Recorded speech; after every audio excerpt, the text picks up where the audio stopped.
ابو موسی اشعری رضی الله تعالی عنہ رسول الله صلی الله علیه وسلم فرمایل چې اذا مات ولد العبد قال الله لملائکته،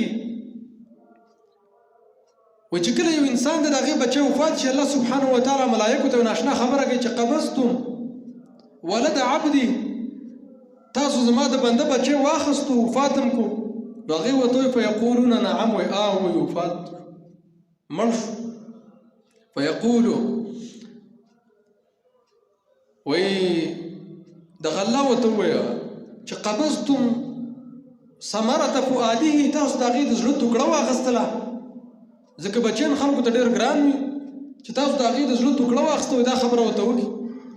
فیقولون وایي دا ملایکو وایي چې نعم موږ د هغې د زړه ټوکړه واخیستله. وایي په دغه وخت کې ته اوس الله یې ورته پوس کړي دې خبرې ته متوجه شي. وایي دې ملایکو ته الله وایي چې ماذا قال عبدي، چې کله تاسو دغه ماشوم وفات کو، دغه وفات شو راغلو، په دغه وخت کې زما دې بنده کومې خبرې وکړې؟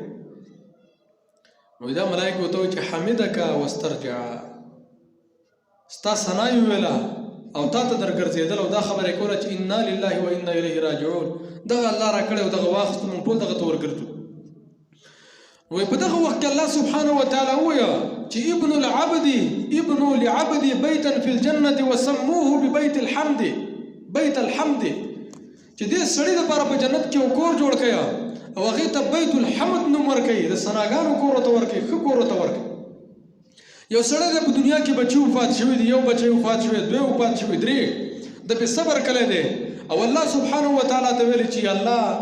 دا تا مال راکړی او تا رانه واخیستو، په دې باندې زه صبر کومه، زما او ستا او د مسلمان دپاره الله سبحانه وتعالی په جنت کې یو کور جوړ کړي، یو بهترین. نو پکار ده کوم مسلمانان په هغې باندې دغه تکالیف راځي، د بچو تکالیف پې راځي، مصیبتونه پې راځي، په هغې باندې صبر کوي.